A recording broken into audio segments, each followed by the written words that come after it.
it's your girl Rose, aka Juice from Gin and Juice, here with your daily dose of vitamin C. Typically on YouTube, we try to show life as real as we can. We show our day-to-day, how we live, the good moments, the ones that make you smile. And honestly, I love when people tell us that our videos feel real, that they're motivating, healing, or even just something that puts a smile on their face. That means more to us than you probably know. A lot has changed on this channel over the years, our dynamics, our seasons of life, but one thing that hasn't changed is that we are a family. A dysfunctional one, if you will, but hey, who isn't? Our intention has always been to put out content that brings light, joy, and warmth into people's lives. But this past week has been hard. It's been hard to film, it's been hard to edit, because when something is wrong with your kids or you're emotionally not okay, it's just really hard to turn on a camera and pretend that everything is fine. We spent enough time doing that. Most things we can let slide, a rough day, a disagreement, being tired, we can push through that. But when it comes to our children, especially something that hits on a deeper level, it stops everything. So these past few days, we've honestly just been existing, doing housework, zoning out, watching Netflix longer than we probably should, just trying to get through the days. But instead of continuing to pull away, we decided to lean in and just tell you what's going on. We wanted to use this moment to get closer to you, not just by sharing the joyful part of our lives, but also the hard ones, the anger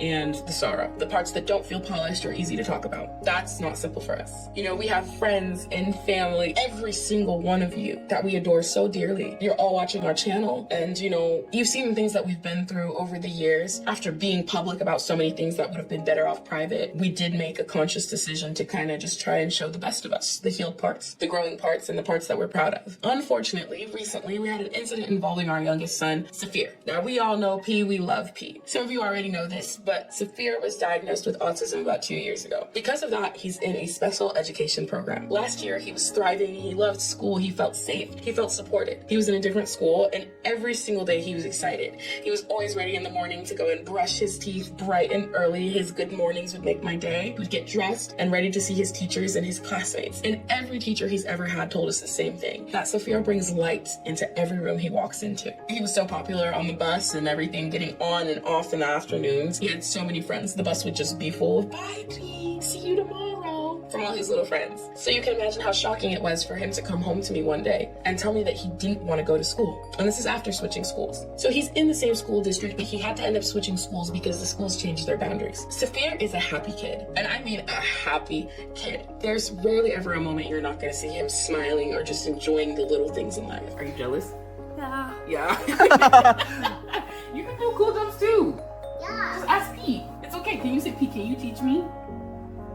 He's going to do cool jumps. Go ask Pete to teach you. So I can teach you. So I can teach you someone. 형이니까 동생한테 I can 보여주시네. teach you. And me. Come here. I'm telling you. It's okay that you're Oh. taller, buddy. It's okay. You can learn from anybody. I can learn from you guys too. Right. Yeah, you can work. And so also we can work on you today. Yeah, you can learn from me and I can learn from you. Yeah. And we can work on mommy too. Yeah, how tall you are or how old you are doesn't matter. Ta-da! So you want to try something? Okay, go and try to figure something out. Maybe make a new move. It takes a lot for him to cry like that. Earlier that day when I picked him up from school, his teacher pulled me aside and told me that one of Safhir's classmates hit him. And of course I was immediately taken aback. She explained that there were 3 adults in the room, that it happened very quickly, but Safhir was struck in the face, not once, but twice. Safhir didn't hit back. He raised his hands to protect his face and he said, "No, we don't hit our friends." That detail alone tells you so much about who P is. What I didn't fully realize in that moment, what didn't hit me until later, was how deeply that experience affected him emotionally. I'm the kind of person who needs time to process, and I also want to be honest about something else. As a Black mother raising a special needs child in a predominantly white area, I am very aware of how I'm perceived. And I have to be intentional about how I show up, how I speak, how I advocate. Because the last thing I want is for my concern to be misinterpreted as aggression. That shouldn't be something a parent has to think about, but it's the reality. And while I was trying to process the facts of what happened, my child was carrying the emotional weight of it. Seeing your child afraid, especially a child who loves school, changes you. And that's why this week has been so hard. And if our channel has ever been a place of honesty, healing, or connection, then I think that this moment deserves some space too. So I'm gonna be honest with you, after the teacher gave me that information, I honestly didn't know what to do. I was just sitting with it. Big feelings.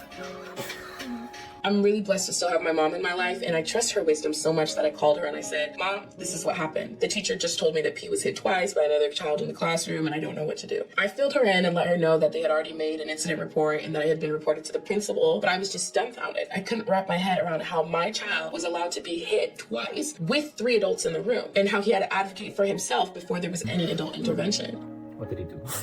Well, he did clean me really well. He's not treating you very well. And then not cleaning well. He didn't treat you well. He'd be mean. Mean kid. And it's getting no airplane. He doesn't, he's not, I mean, we don't know that. But I hope he doesn't. Yeah, he's getting no iPad. Yeah, and then about the forehead. And then you gotta be grounded. You gotta be grounded. No, it's gotta be grounded, right? Yeah, he gotta be grounded. Yeah, because he did care of me. He didn't care of you. And he did be friendly. He's not being friendly. And I didn't win. What do you mean?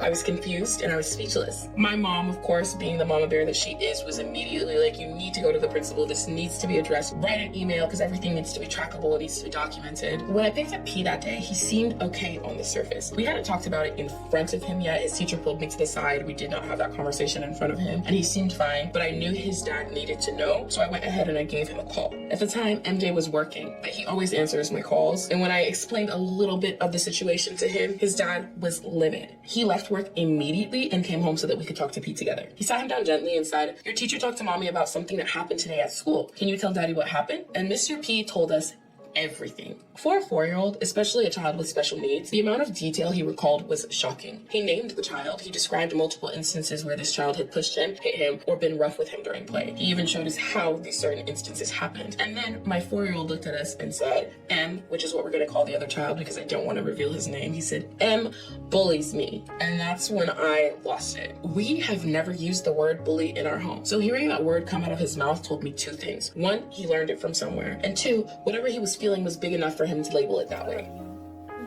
I don't want you to cry. Yeah. When you cry, you make mommy sad. You make mommy want to cry too. Yeah. That's hurt me. Yeah, I know. He hurt you. When Pete's hurt, mommy's hurt too. Wait, what? Yeah. Why? Because I love you so much. And just go to new school. Yeah. And he never seen it again. Yeah. He just go to new school. Yeah, but when Pete cries like that, mommy's heart hurts. Wait, my side hurt? But what is hurting? It hurts because I love you so much. You have my heart. And when you feel hurt, when your feelings are sad, mommy's feelings are sad too. What? That's how you feel me sad with my mind. Because you're my baby and I love you. And you're a detective for monsters? I'm gonna protect you from monsters, always. Always protect me? Always. Wait. Really? And the present one.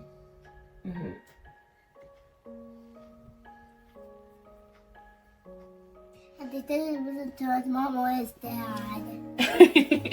But you're a good baby, right? You listen to mom and dad. Yeah, and then doesn't listen to mom and dad.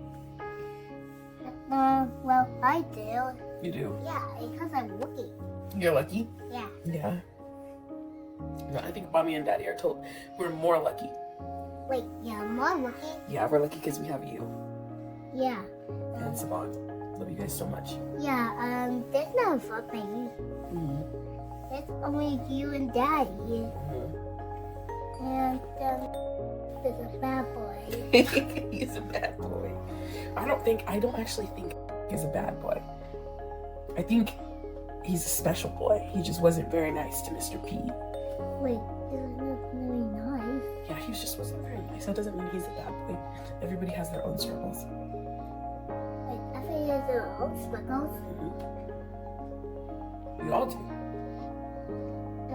Then healthier and dying. By the time that we had a conversation with Mr. P, it was already pretty late. School had been closed. I knew I wasn't going to be able to reach anybody. So that night we went to bed with really heavy hearts. The next morning I called his teacher because I needed to first understand the full picture before escalating things. I told her that P had shared the other child's name with us and described multiple incidents. There was a pause on the phone, almost like she hadn't wanted that information to come out. We talked for nearly an hour about logistics, supervision, and what had been documented. And I told her plainly, I don't feel safe sending my child back into that environment. You allowed my child to be hit twice. He had to protect himself before an adult intervened, and that just doesn't make sense to me. The gist of the conversation was that she understood, and she said, you gotta do what you gotta do as a mom. Then I ended up speaking with the principal, and honestly, that conversation was even more upsetting. She explained, that this was a public school, a special education program, and that aggression was something that the other child struggled with. And I wanna be very clear. I understand that children have different needs. I'm not dismissing that. But my issue was this. You cannot guarantee my child's safety. I told her, regardless of my child's special needs, I can guarantee you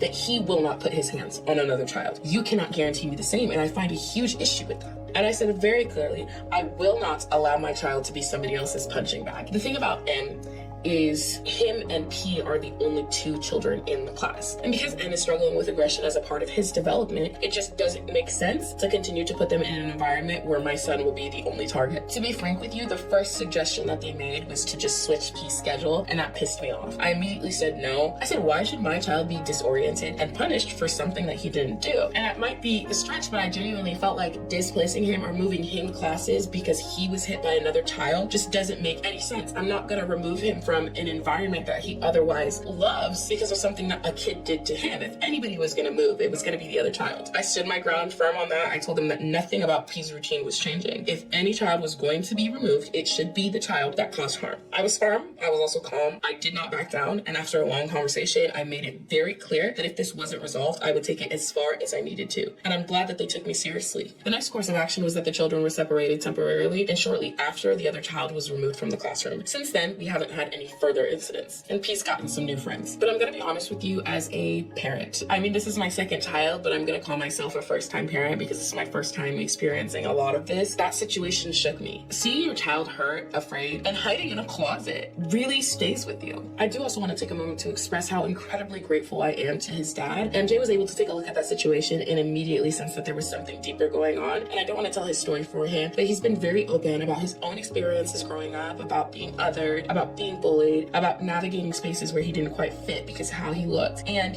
I think Safhir is so much like his dad. His dad was bullied for having monoliths, for having darker skin, for being just different. And so when this happened, he didn't just hear an incident, he heard the signs. And he asked the right questions, the ones that allowed P to open up and really share about what he had been holding in. And I'm thankful for that because I don't know if Safhir would have said anything if he hadn't been gently prompted. When the boys were going to school in Korea, something like this felt almost impossible because their grandma ran the school. She made sure every child was cared for and protected and treated them with so much intention. Last year, P had 8 kids in his class and he was thriving, he was loved, he was getting off the bus feeling like a celebrity, the kids adored him. So to see him transition into a new environment, still showing up happy, still showing up excited about school, only for it to result in that level of emotional distress, broke our hearts. And yeah, I know people say boys will be boys, and yes, teach your kids self-defense, absolutely. But I don't believe any child, especially not a 4-year-old, should be put in any situation where they're expected to worry about their physical safety in a school environment. That should never be the baseline. I did everything I could on my end. I followed protocol.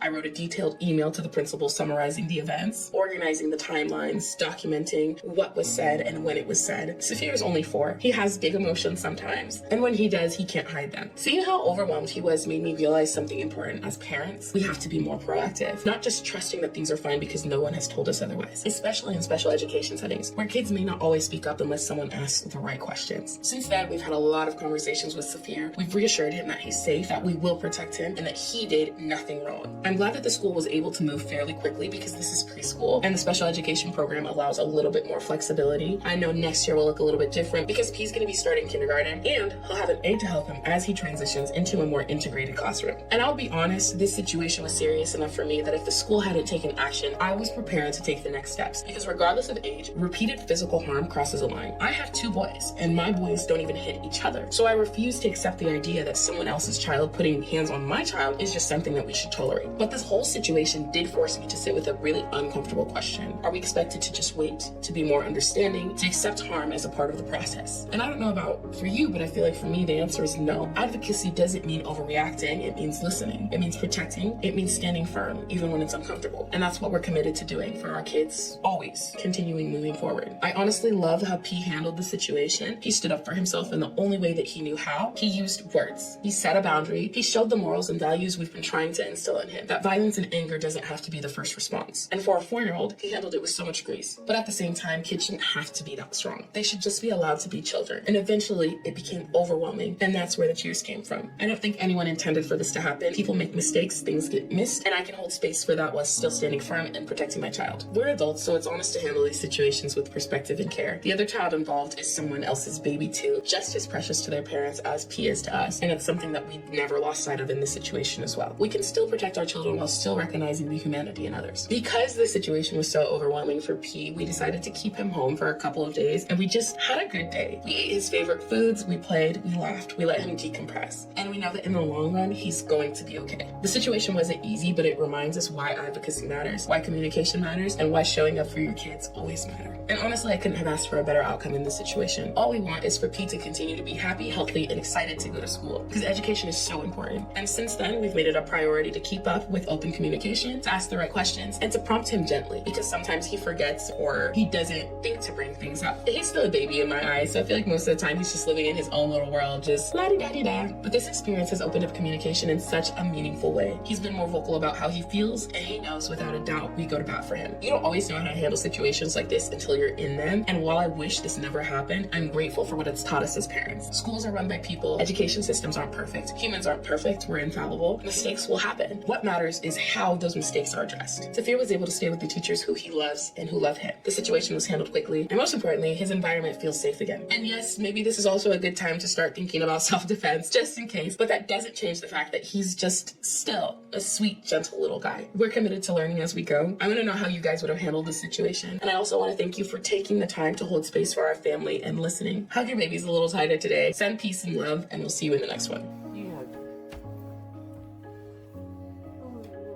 I love you, baby.